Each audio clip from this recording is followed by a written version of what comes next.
बस इस वक्त की बड़ी खबर, सांसद नंद कुमार सिंह चौहान और बीजेपी प्रत्याशी का घेराव ओंकारेश्वर में महिलाओं ने किया विरोध प्रदर्शन।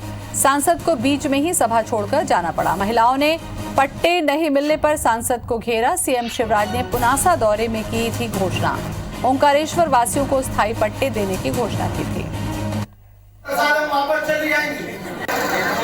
तो बड़ी खबर खंडवा से, सांसद को बीच में ही सभा छोड़कर जाना पड़ा। नंद कुमार सिंह चौहान और बीजेपी प्रत्याशी का घेराव। ओंकारेश्वर में महिलाओं ने किया विरोध प्रदर्शन।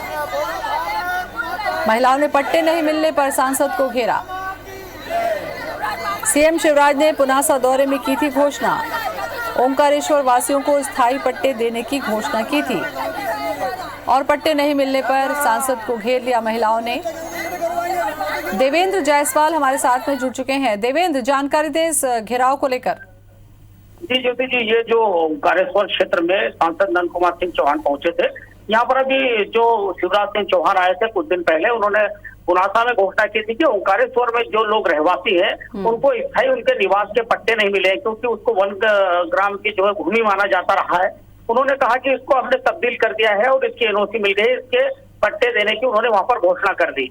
इसके बाद जब सांसद नंद कुमार सिंह चौहान आज ओंकारेश्वर पहुंचे तो ओंकारेश्वर में विरोध हो गया। वहां पर जो लोग थे उन्होंने कहा कि यहाँ पर जो है माथा देखकर टीका लगाया जा रहा है, यानी कि कुछ चुनिंदा लोगों को जो कि उनके या फिर भाजपा के लोग हैं उनको ही उसके पट्टे दिए जा रहे हैं। तो महिलाओं ने बड़ी संख्याओं में उनका घेराव कर लिया और उन्होंने कहा कि गरीब परिवारों को पट्टे दिए जाने चाहिए, लेकिन पट्टे नहीं दे रहे हैं। यहाँ तक कि उन्होंने सांसद को ये भी कह दिया कि इस चुनाव में हम उनको वोट नहीं देंगे और मतदान का बहिष्कार करेंगे।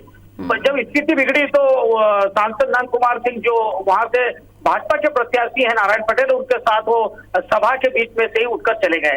तो ये पूरा घटनाक्रम है जो पट्टे क्यों नहीं दिए गए शिवराज सिंह चौहान के बोलने के बावजूद? इसमें क्या कुछ टर्म्स कंडीशन थी देवेंद्र? जी ज्योति जी, ये एक तो बड़ा विषय ये है कि जो ओंकारेश्वर क्षेत्र है, ओंकारेश्वर में एक हिस्सा जो है नदी के उस तरफ यानी कि जो ओंकार पर्वत है वहां पर बसाहट है, और दूसरा हिस्सा जो है नदी नर्मदा नदी के इधर की तरफ का है जहां पर बसाहट जो है वन क्षेत्र पे नहीं होती है।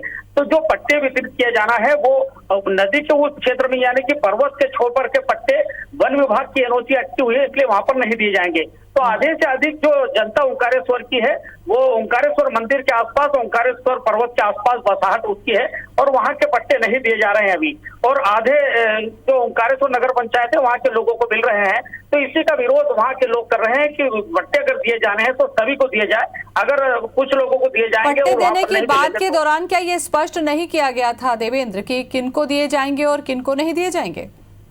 जी बिल्कुल, ये बात अभी शासन प्रशासन में भी स्पष्ट नहीं है, जबकि वन विभाग के अधिकारी कहते हैं कि हमारे पास जो है वन परिक्षेत्र की जो भूमि है और ओंकार पर्वत है वहां की एनओसी हमारे पास नहीं आई है। तो सांसद नंद कुमार सिंह चौहान का ये कहना था कि जो केंद्र में भी भाजपा की सरकार है तो हम इसका शीघ्र ही निराकरण कर लेंगे, लेकिन फिलहाल उनके पास कोई जवाब इसका लोगों को देने के लिए नहीं था, इसलिए लोग वहां पर भड़क गए और विरोध करने लगे। महिलाओं की संख्या सबसे ज्यादा थी, जाहिर सी बात है महिलाओं को ही सबसे ज्यादा तकलीफ हुई होगी अगर पट्टे नहीं मिले।